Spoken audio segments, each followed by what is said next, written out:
Hello, editor Gail here. I just wanted to give you a quick heads up about the audio on this particular episode. I have had a learning experience.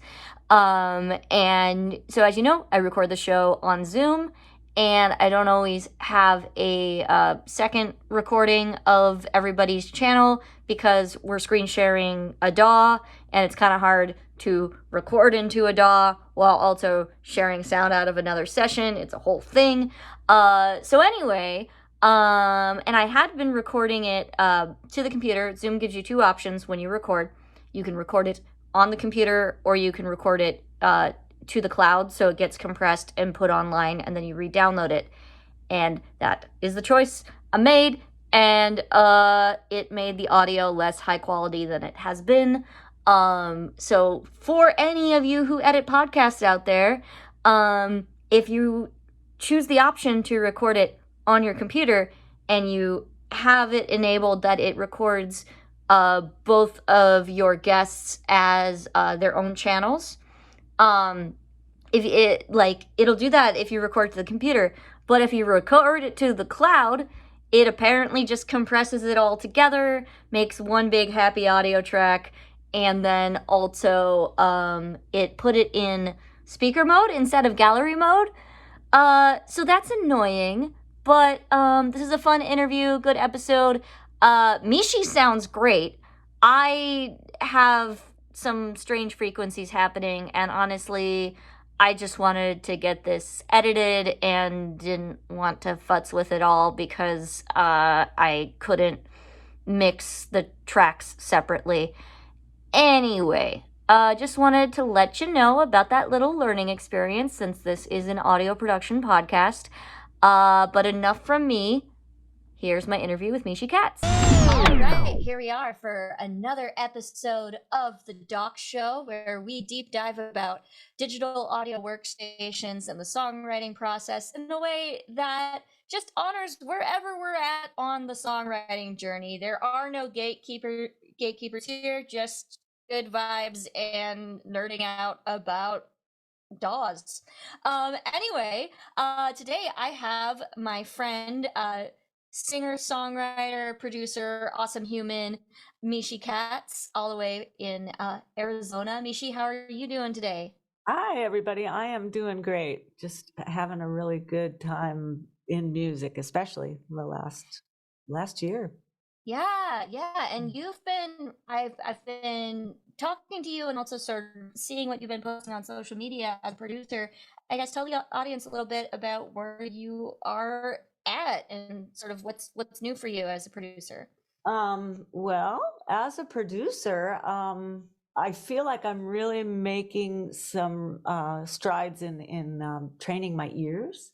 Still doing a lot of studying. I have attained, I think I'm pretty sure I have all the credits to have a degree in audio engineering, a Awesome. 2-year degree in AAS, but I haven't applied for it. But I still feel like a student, and I'm still learning a whole lot. So I have continued to take classes and just gaining better skills at hearing what it is I'm trying to do and being able to do it with the tools that we have. Yeah. Crazy tools What that we have access to. what sort of stuff are you doing in your ear training journey? Because I know I do a lot of sound gym. Yeah, I have not. I've tried that because I have the classes that, kind of do that for me. But we do a lot of, with compression, without compression, you overcook it so you can hear exactly what it's doing. And in especially in this semester, I'm in the third semester of studio recording. Dr. Reed has really given us some specific things to listen for, like listen to the beginning of the snare sound, with without compression, specifically that sound. And those are the kind of things that I haven't done in the past that I'm kind of starting to feel more comfortable with and get something out of. And, it makes a difference in the mix when you get to the final mix. Yeah, and listening for specifically the hit of the snare and right, the or specific the nuances bass, of the what you do. beginning of the bass pluck, whether it has the attack you want, or you want it to be smoother, or you want something, to stick out so much, or to fit back into the mix, that sort of thing. Yeah. I find like ear training stuff to be like its own like meditative practice if you have the patience for it that day. Like you really just have to like just hone in and focus. It is. It's one of those things. And I also find that the more that I start to understand and hear those things, the more I hear them everywhere. Mm-hmm. It's kind of like you bought a car and you suddenly see that car everywhere. Like, yeah. That reverb, that's a cool reverb, what are they doing there? Gosh. I do think like as I've improved my ears over the past year or so, and like I'll go out to like a bar with friends and I'll just be like, I'm being personally attacked by this hi-hat. Like they know. Yeah, I love that. I actually I find that interesting and fun. And I also am studying more electronic music and synthesizers, and how to create those kind of sounds that you want. And that's been something that I didn't think I would like as much as I do, and I'm really enjoying it a lot. Nice. So like diving into like the analog synths and like playing with we do some actual physical analog synths, but I'm doing a lot of online just crafting of sound with oscillators and filters and envelope generators and all sorts of stuff. That's a whole rabbit hole. And here, make a kick drum sound. Okay. So like just open tools, and then you just have to like manipulate just pure sound. Right, and you make your own kick drum sound, and that's yours. You have your personal kick drum sound that nobody else has because you crafted it yourself. So that's man, that sounds like its own rabbit hole. Yes, exactly. So you've and I know you've been doing a lot of stuff with sync, which we've talked about in previous episodes, but I guess sort of tell me what's been going on with that journey.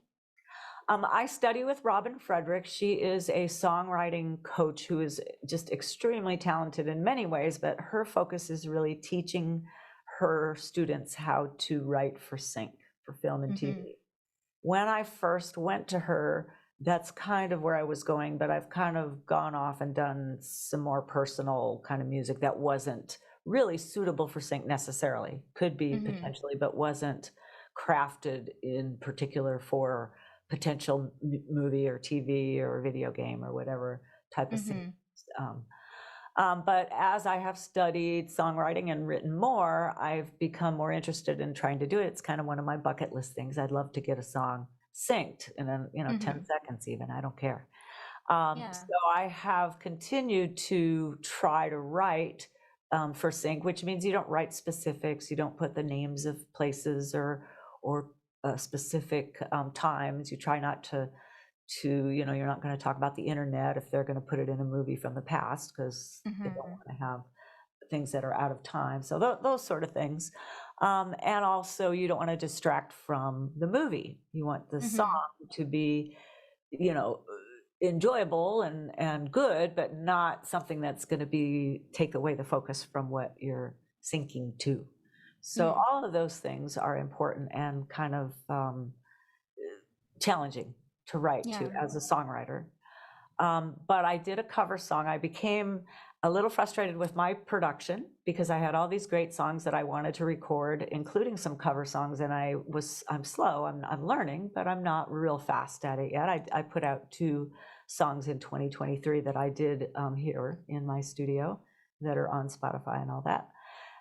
But I decided to go into the studio and record 5 songs with a producer, John Keenan, in 2023, which I did attain that goal. The first song that we recorded was a cover of Harry Nilsson, and I chose that song because it was a childhood favorite.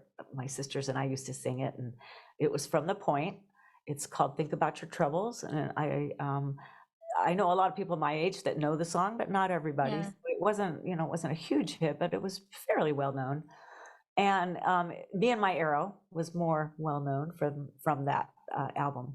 But Think About Your Troubles, I followed his instrumentation, his melodies and his harmonies and all that pretty closely.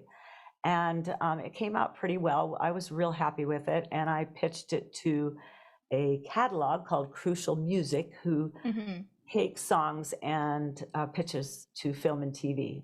Yeah.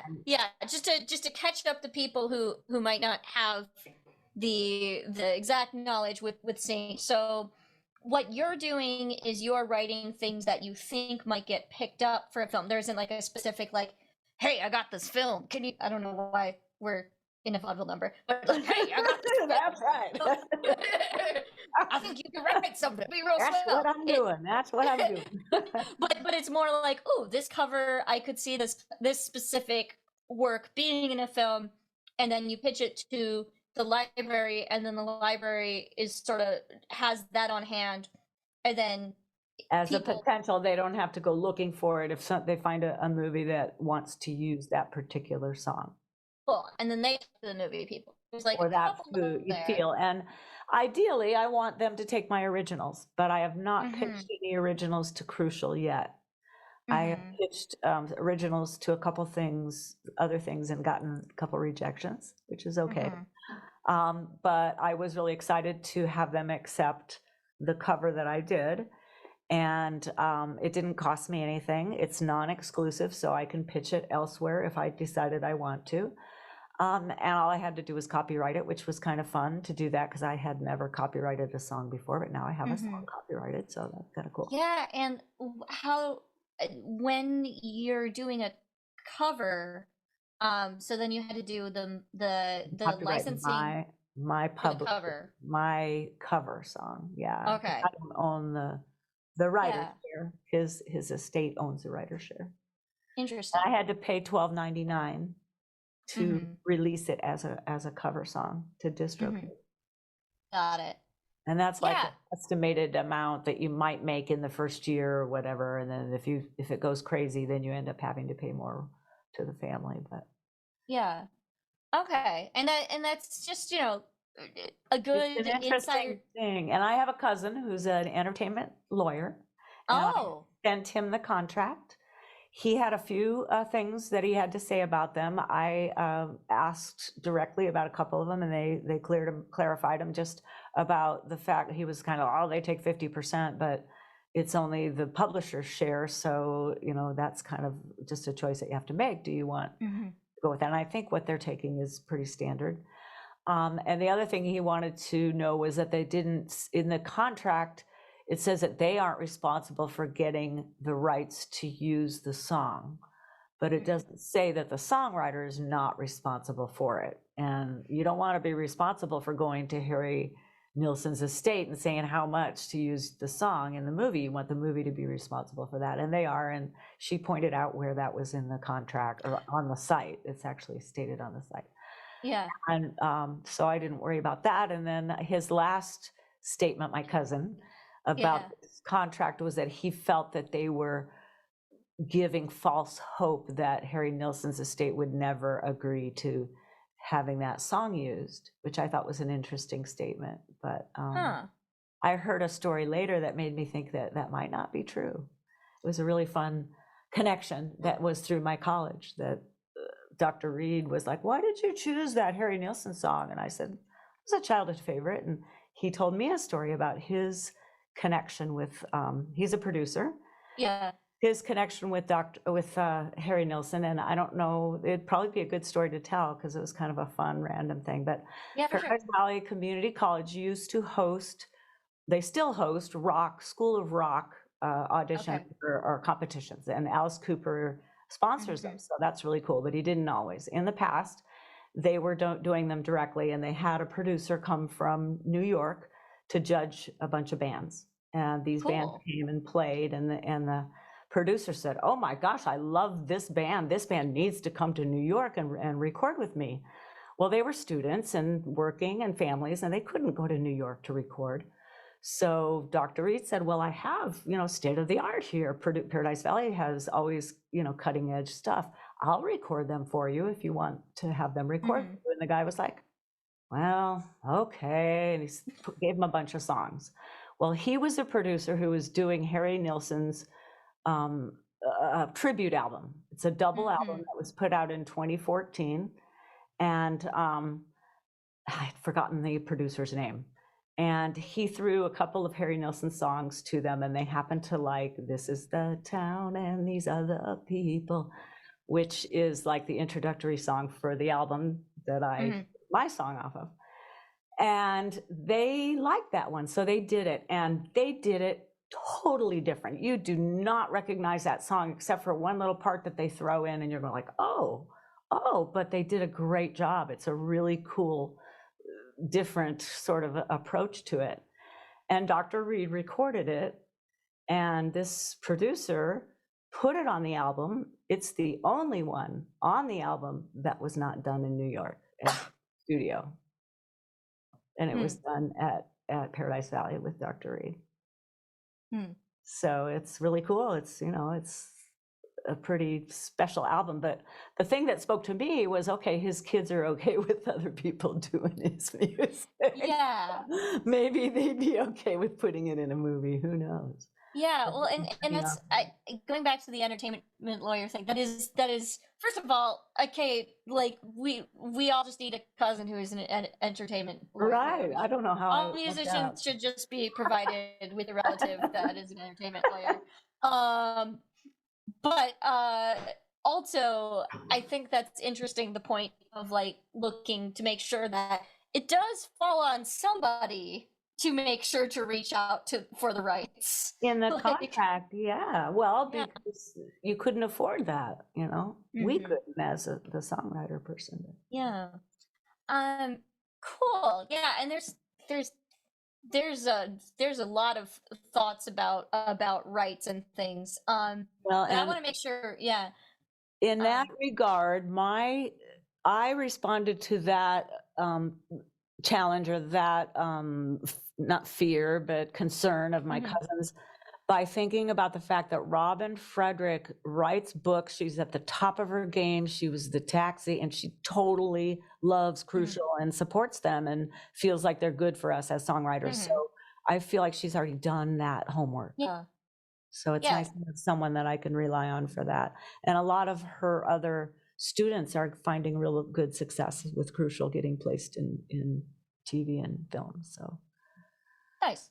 Yeah. This podcast not sponsored by Crucial Records, but like if you want, they all. So I was very impressed because the email that I got accepting my song was from the vice president.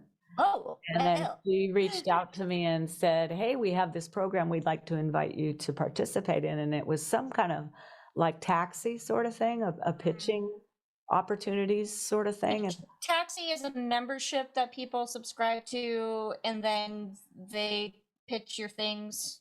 Same type of thing as Crucial, but directly to music supervisors, and lots of them, not just one catalog. Yeah, and I asked Robin, I sent her an email and I said, is this, I don't know if this is a big deal. And she said, yeah, it is. And I haven't done anything with it. I just sort of let it ride. It's like, oh, maybe I'll go do it. But it's kind of scary. But they were responding to the production that I did with John, and I wanted to make sure that he was on board before I go accept any kind of a job or that kind of opportunity. So I talked to him. He said he would do it. So wonderful. Yeah. So you have one of these covers you've been working on that you wanted to share today. So I think we should break into it. I guess before we do the screen share, I guess tell us a little bit about what this project is and where it's at.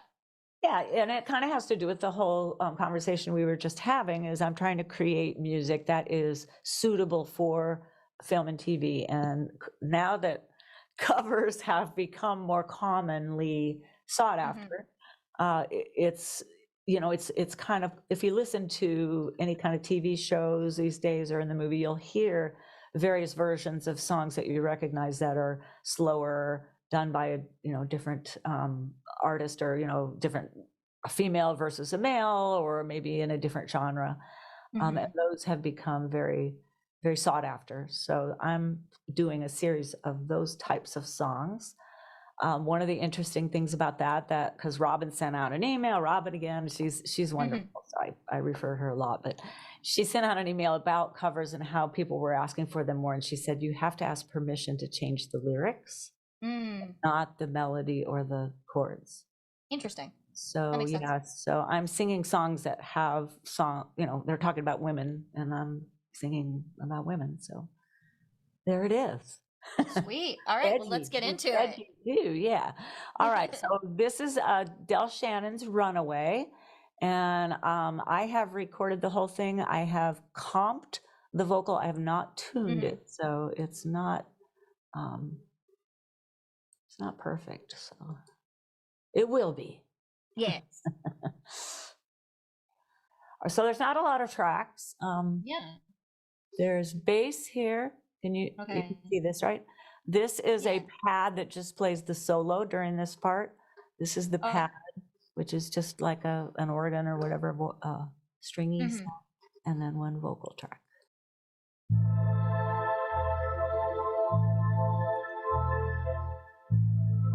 As I walk along, I wonder what went wrong with our love, a love that was so strong.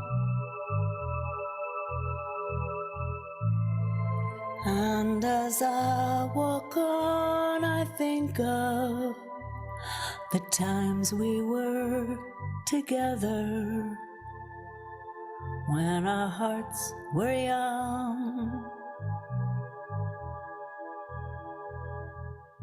I'm walking in the rain, tears are falling, I feel the pain, wishing you were here by me to end this misery. And I wonder, I wonder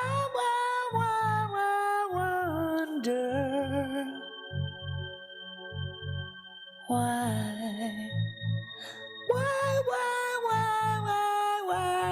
she ran away, and I wonder where she will stay, my little runaway. Cool. I'm gonna stop that there because I want to talk about there's some dissonant stuff happening in I think it was in the pre-chorus. It was like, okay, cool, so somebody's getting murdered. Yeah, this is a really well-known song. You've not heard the song? Oh, I've heard the original song. Okay. But there was like, it sounded like there was something different happening in the harmony. There was like that high, like that da, da, except it was like I'm using like his original chords. Yeah, I'm just using his original chords. They're pretty simple. It's it's a repeated during the verse, and then he goes to it's A minor to start with, but then he goes to A major. Okay. So it's a minor major shift. Okay, but there was like a high synth that was like making it.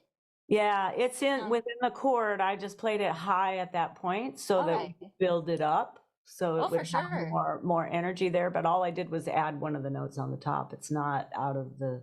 It should be within the chord, I'm pretty sure. Well, let's go back to it. And maybe I was just making it more creepy in my head than I thought. Well, and part of the reason that we chose that sound was because of the sort of creepy-ish sound that the pad has to itself. Oh no, for sure. Even by itself, and that's part of getting the feel for a mood for a movie. Like, where could you hear that playing? But I think you're talking about right here at the. I'm gonna go at.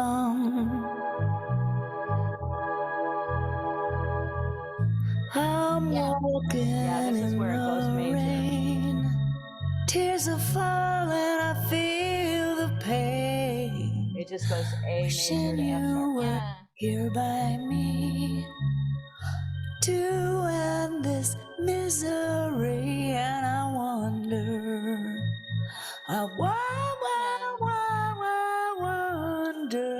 It's weird because it's a major chord and you're trying to make it sound sad, Yeah. It's like, okay, it just kind of brightens up there because it's the A.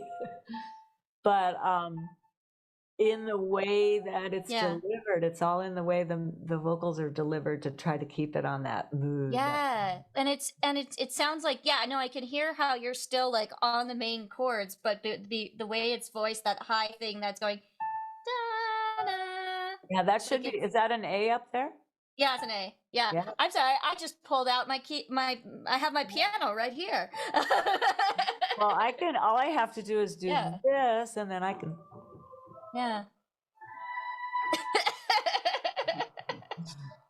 We're getting so sidetracked. But yeah, okay, that's really interesting. Like you didn't change anything. It's just the way it's voiced and the mood of that synth. And then yeah, of course it has And that. it's intentional to build the energy, and also the delivery of the vocal was very intentional to try to keep that moodiness, which is sometimes hard.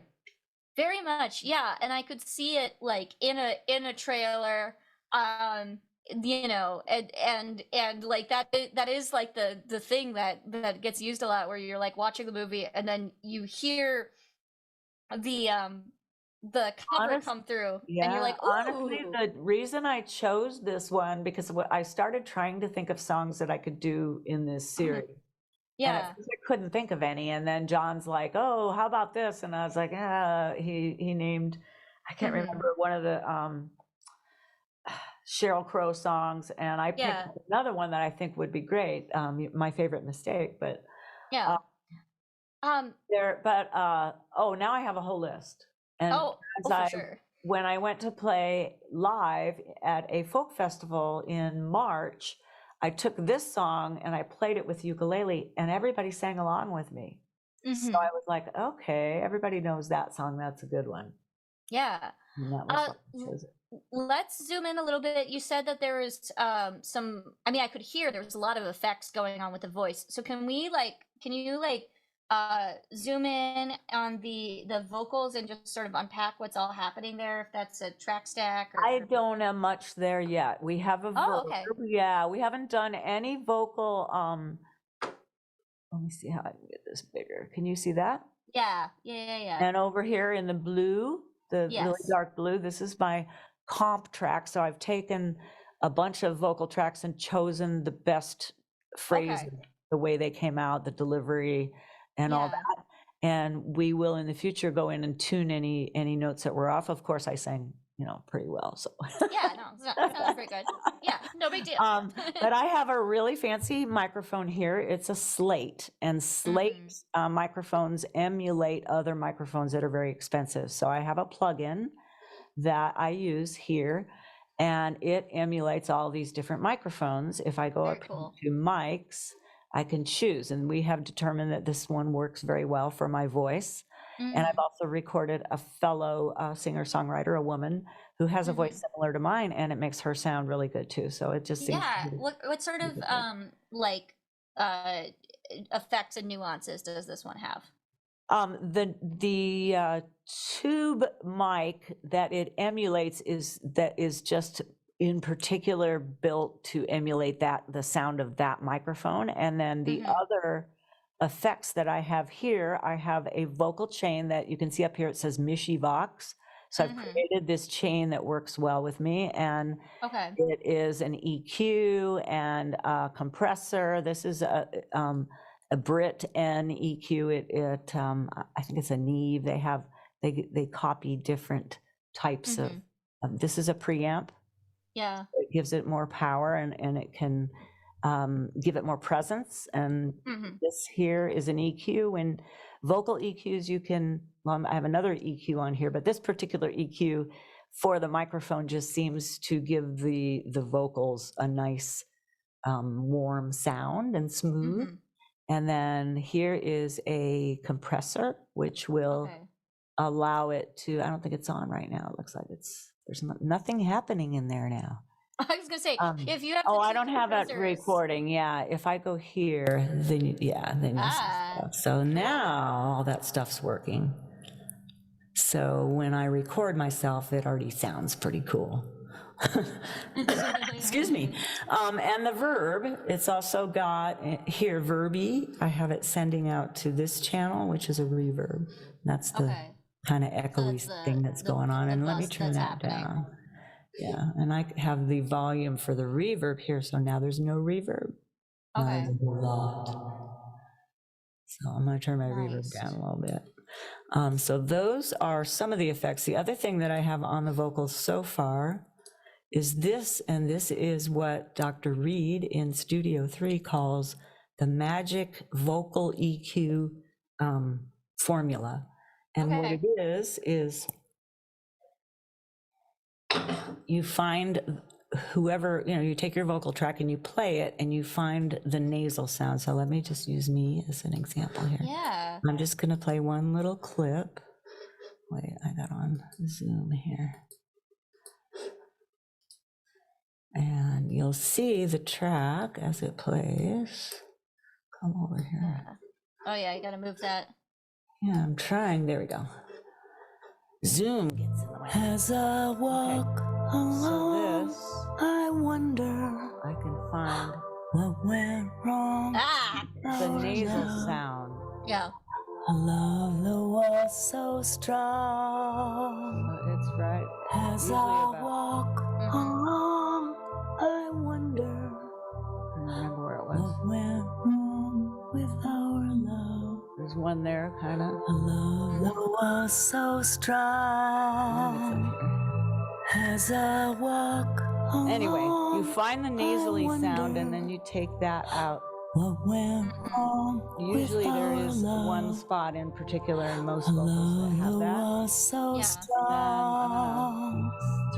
as I walk. Then you either build up the chest voice or not, depending on the person's voice. Some people's chest voice is boomy enough and you don't want to add to that. Other people need to have it at the base. When you're looking for the nasally sound, I love this. So when you're looking for the nasally sound, you were looking for the specific, like it almost had like this like. Oh, it sounds like you're talking like this, yeah, and it's yeah. So you're looking for that frequency and where that. And there's lives. always that kind of frequency in every voice, and you do a very small notch. With the cue, so it's real skinny, not like that, but like that. And you just take out whatever. You don't even usually have to do a lot. Okay, so you're just looking for that one little bit on the frequency spectrum. Right. There's three things that they told us. That was one of them. Okay. Another thing is the chest voice. So you listen to the chest voice as the person's singing and decide whether you think they need a little bit more support in that, and if they do, then you can up it a little bit here, or if they don't, or if they really have a boomy voice, you can even take it out. But normally you either leave it or maybe add a little bit. And then almost all the time you add highs for just excitement, they call it. Just those real high frequencies seem to give everybody's voice a little bit more punch. Yeah. So that's something that I've heard those referred to as like the room frequencies. Yeah. Yeah. Fun stuff. Yeah. And then these EQs this particular EQ has words that can kind of help you decide, okay, am I trying to get rid of rumble? Then it's probably going to be down here. Can you make that bigger? Okay, yeah. So so if you're trying to get rid of rumble, boom, mud, nasal's here, cool. I guess, down here usually. Oh, cool. And then harshness and hiss. Yeah. So, and then up here is if you're adding something: air, definition, presence, body, warmth, and weight. Yeah. I love that they have those adjectives there, because I feel like the biggest thing with EQ in the learning curve in figuring out EQ is like getting to know these different qualities. And I did the thing where you think of it as vowels, which like the lower end being oohs, and then it goes ooh, ah, and then like e, and then and And those are the That's not a sounds. vowel. That's not a vowel. We'll That's get so high. interesting. Yeah. No, it's ooh, ah, e, and then I think there's another one, and then the high highs are just. Well, we use a plugin called Isolate, and it will take and separate things for you so you can hear not necessarily the EQ, but what's happening. Okay, in another way, because we have to listen to mixes and map them out. Okay, what's the loudest thing in the mix during the verse? Yeah. What's the second loudest thing? What's the third loudest thing? What's the quietest thing? And you can't always determine that just by listening to it. But one of the tricks I love that I forgot for the last lesson was turn the whole thing down and turn it up little by little. The first thing you hear is the loudest thing. Simple as that. Right? Yeah. Yeah. Yeah. Ooh. And okay, I can do that. Yeah. Okay, I want to click out of the vocal things, and maybe we can tell me a little bit about these synths. What do you got here? Yeah. I have been playing with a lot of different synthesizers, and they just seem to have been offering them free online so much these days that learning about them has been fun because you can grab stuff and play with them. Well, I'm just thinking of the ones you have in this session right now. That I have only. Oh, okay. I do have one in here that I can show you. This is one that is offered by Slate. Okay. And it has the opportunity to build your own sounds. Is this Anna 2? This is Anna 2, yes. Okay, I have that one. Yeah, and it's got some wonderful presets, and that's what I did is I found a preset. We just went until we found something that fit. I have to tell you about my favorite preset in Anna 2, and it's kind of rude. It's called Total Eclipse of the Shart. Oh, I don't think I've seen that. That's funny. Total Eclipse of the Shart. I have to see them all here. Let's see if it's here. Yeah. All the way down to the T's. Oh my God. I have not had time to play with it. I just put it on this computer, which I got like, gosh, I don't know, a few months ago. Yeah. And man, setting it all up again from scratch was a really big thing. I'm like, oh my gosh. I started like if I'm waiting for somebody like an online call or something, I will like. There it is. Total Eclipse of the Shart. This is totally worth doing on air. Okay, here it is. Play it real quick.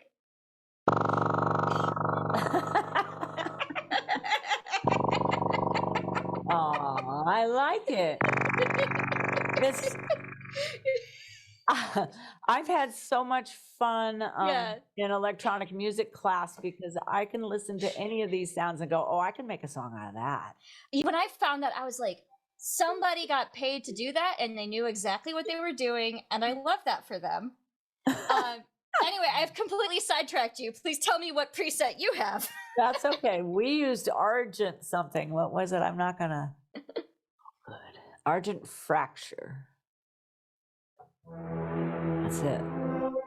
And that was chosen for the dissonance that it had in. Yeah. So that only comes in for the solo, and I do some oohs along with it. Yeah, let's hear it in the session. Yes, let me get it here. Here. All right, so here it is. This is where we left off, I think, actually.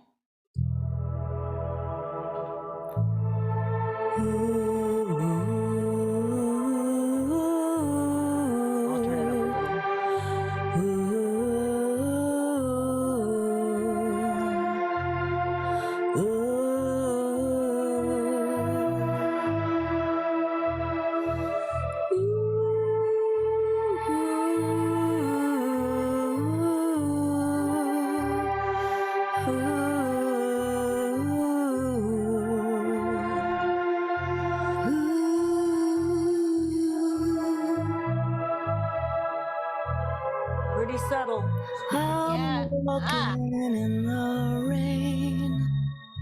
tears are falling, I feel the I had all this other stuff going, and John's like, "You're doing too much. You're doing it too literal." So we stripped it way down. To end this misery, and I wonder, I wonder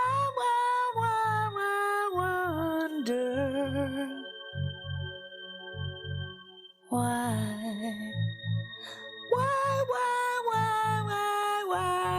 she ran away, and I wonder where she will stay, my little runaway. Nice. My run away. My run away.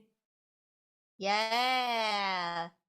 I can totally hear like how you could like take this mix as like potential, and then like this is why when you have placements you give the alternative cups with the different stems, because my brain was like, okay, but what if mute that at a certain point and then it's just the little runaway, just like Yeah, that like was a mistake at solo. the end, that we were like, there's our button, because that doesn't have a button in the real song, and they want a button at the end. And it was interesting, talking about Taxi, one of the best things I saw, I think this year, was Michael, whatever his name is, was describing how a music supervisor looks at a song for a film or TV, because they have all this music to look through and they don't have very much time.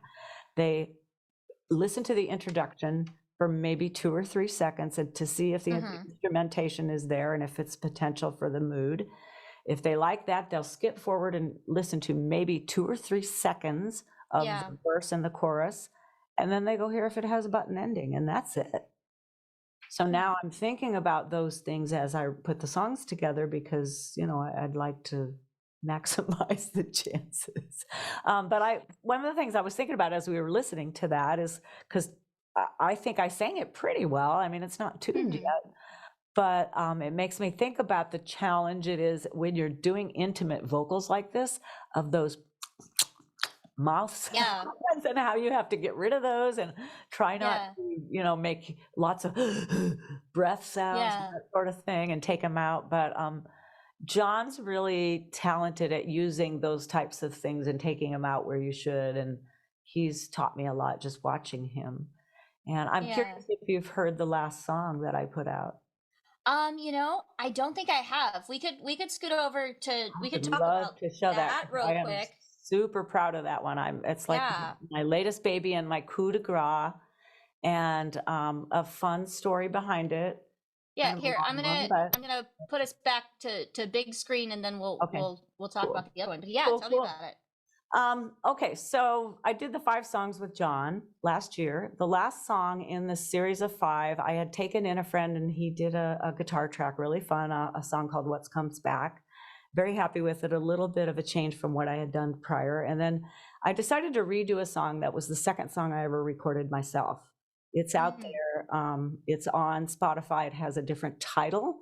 And I didn't tune vocals then, and I did use a click track. You know, it's pretty good. It's okay for a beginner track, and it's a beautiful song that was a favorite of some of my musician friends and some people that I knew. So when did this go out? Because I realized this must have been a while ago. The original one was 2018. And I decided to in 2023 to take it to John and say, okay, let's do this song without showing him the one that I had done before. And I'd rewritten it just very slightly. So I renamed it, and I went into John's studio, and we did a version of it that just got amazing response from my musician friends. I was just blown away with how people were like, oh my gosh, you know, this is the best one you've ever done. This is crazy, you know. And I was like, thank you. You know, I really appreciate it, but it was a song I'd already done, and it was just kind of interesting that one, you know, what I think it's partly that John and I are had started to work together enough that we're really, really clicking and getting a rhythm going. But at that point, then it was like, okay, the pressure's on. Got a great song, let's have another one, right? So, I got to write another one. And I went to FAM, February Album Writing Month, which you maybe have talked about. Oh, yeah. Before. And I had that challenge in my head. Okay, I got to write a song like that. Well, I was heartbroken when I wrote that song. It was a heartbreak song, and I'm not in heartbreak now. I've got a boyfriend. I'm all happy. So how do I write a song like that? So I wanted to get into that kind of mood, but write it, from where I'm at now. So it was more of a love is fragile. It doesn't always last. Maybe it'll work. Maybe it won't. And that's kind of how this went. It's kind of ended up that way. And I took it into John. I wrote it February 5th. I took it into John February 23rd. And he said, this song sort of reminds me of a song. And he started going back to Suzanne Vega's song, Tom's Diner. Okay. And I was like, oh, that's cool. I just saw her live at the MIM. She was fabulous. And it was really cool she did that song. So that was really cool. And so I somewhat ghosted it on that song, which means I used it for inspiration. You can't. I love the term ghosted used that way. Yeah, I haven't heard that before. Or as Robin says, steal like a songwriter. Yeah. And that was just sections. Okay, she did this. She did the chorus. She's kind of doing this repetitive thing. Okay, I'm going to do this repetitive thing and do this chorus at the beginning. That sort of thing. And the song ended up. It's called "You and Me." And we had 4 sessions and recorded it. And he sent me home the third one with the master, I think it was the third one. And I was listening to it and I'm like, I really love this song and I know it's contemporary, but oh my gosh, it's so repetitive. It needs something at the end. It needs some ear candy. Too bad my niece isn't here to rap. Well, she wasn't around, so I did it. So I put a rap on it, and it's a really cute little rap at the end, and I just love it. And I put it on after the very ending. So yeah. So that's cool. The story of this song, and let's hear it. All right, this is called "You and Me." I was not allowed to put featuring. Well, I made up a rap name. It's Mystique. Mystique. Oh, okay, I did that. Yeah, I like it too. But when I did that, I can't say featuring without Mystique having an artist name on mine. So I didn't. I just said "You and Me, Mystique," and yeah, people are like, "Who's that other person?" But anyway, here it's is me. Anyway, and let me get to that again. I lost my place here. Okay.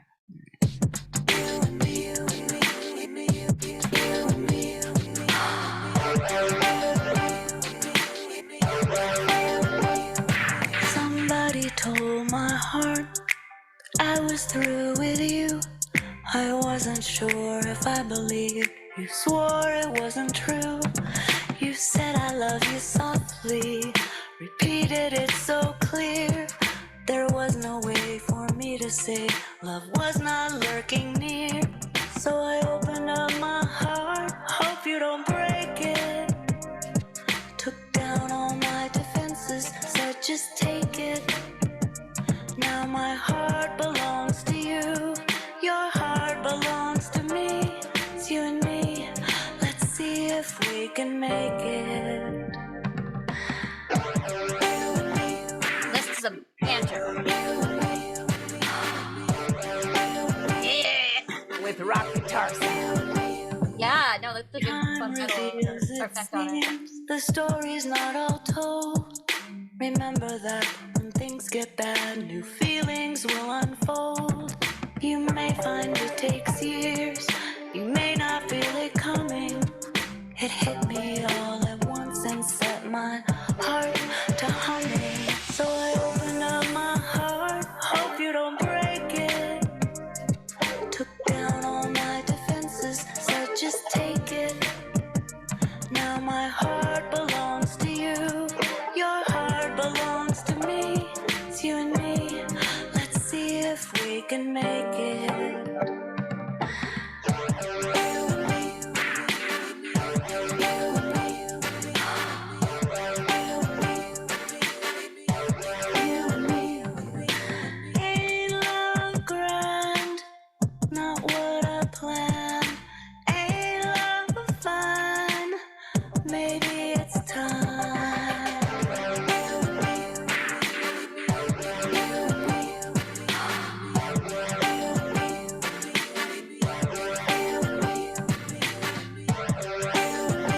So there's a sample in there. Yeah. You and me. Okay. So I opened up my heart, hope you don't break it. Took down all my defenses, said just take it. Now my heart belongs to you, your heart belongs to me. It's you and me, let's see if we can make it. It's you and me, let's see if we can make it. Tell me that you love me, then my life don't feel so bad. Cause sometimes when my mind wanders to some places I feel sad. So I have to think of other times when smiles were to be had, and get energy from there so I can get myself unsaid. It's a blessing to be us, me and you and I, able to just take this massive world and really fly, see and feel so much during this life. Until we die, learn that we can see beyond the veil if we try, you and me. Nice. Very cool. Thank you. I want to learn how to do that rap live. Yeah. It'd be fun. I can do it all at once, but I had to practice a couple times. No, for sure. Well, that sounded Fun. really cool. Thank you for sharing that. Thank you. Yeah, it was really fun to make. Just a quick turnaround, and while the energy was high, so Yeah.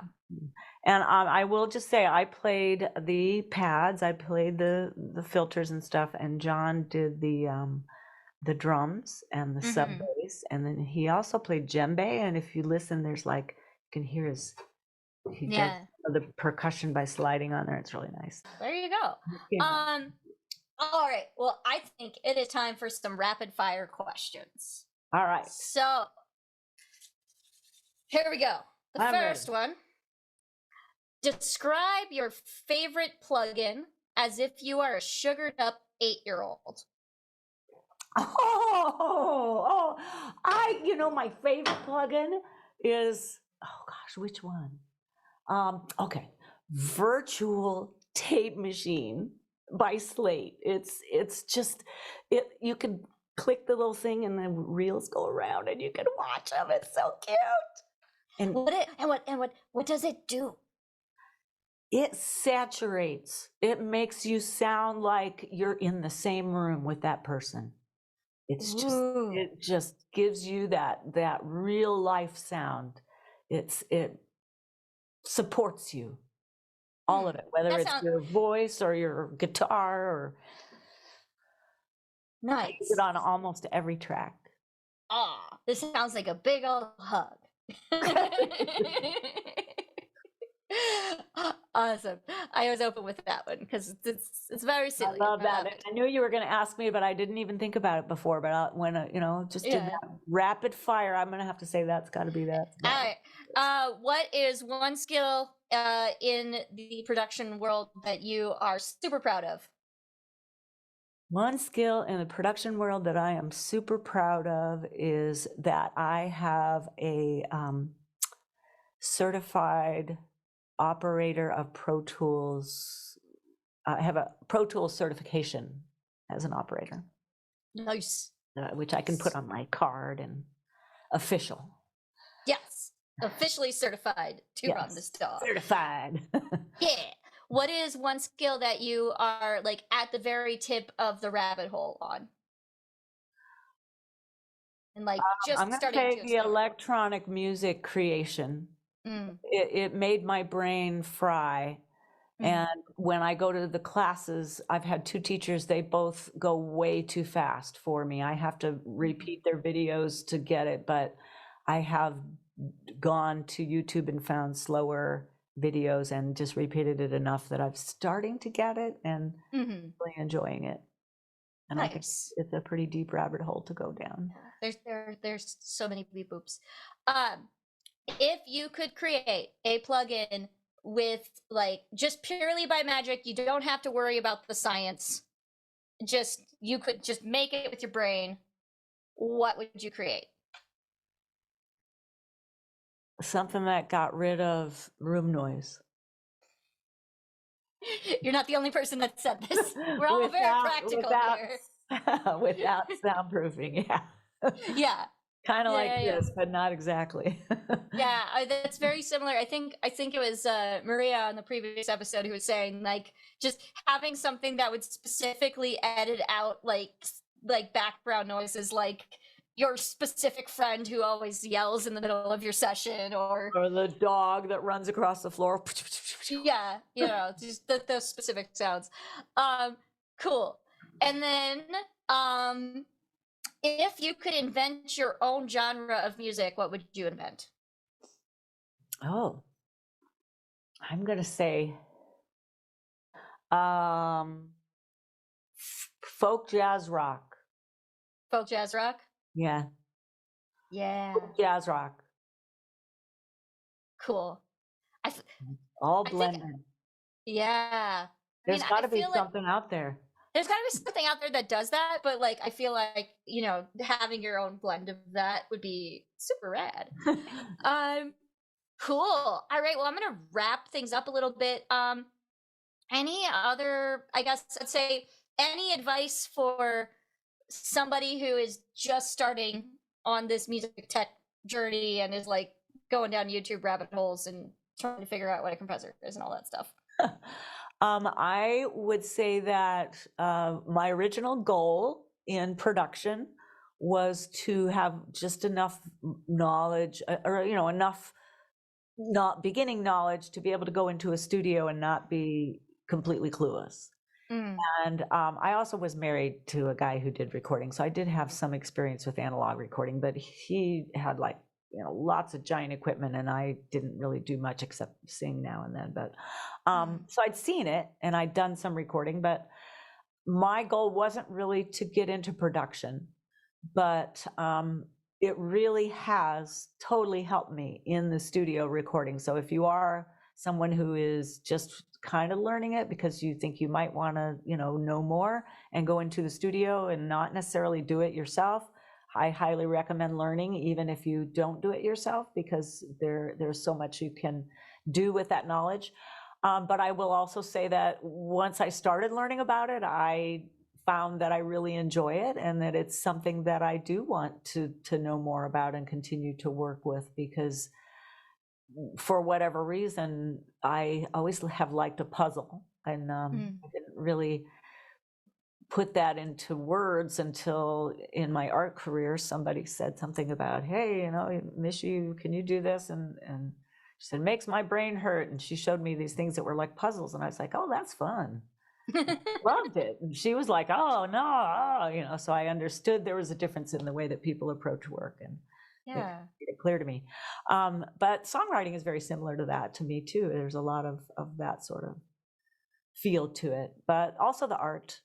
There's the production thing has skills that appeal to me in that realm, and also in the art realm, because your ears get developed and you create something beautiful or something that speaks to people in a special way. Yeah. So. Awesome. Where can people find you and connect with you? I am Mishy Katz everywhere, MISHY KATZ. The only one that's kind of weird is on Instagram. There's a dot between Mishy and Katz. But I am on Facebook, and I have mishykatz.com, and I'm on YouTube, very active on Instagram and Facebook, and starting to be a little bit more active on YouTube, hopefully even more. Yeah, well, this will be on the YouTube, so I'll have to tag you on that. Yeah. Awesome. Well, thank you so much for being on the show and sharing your stuff. This was wonderful. Thank you so much for listening to the DAWk Show. Make sure to take a look at our show notes to find out more about today's guest. Please make sure to subscribe wherever you are listening and send it to all your cool music nerd friends. Okay, see you next time.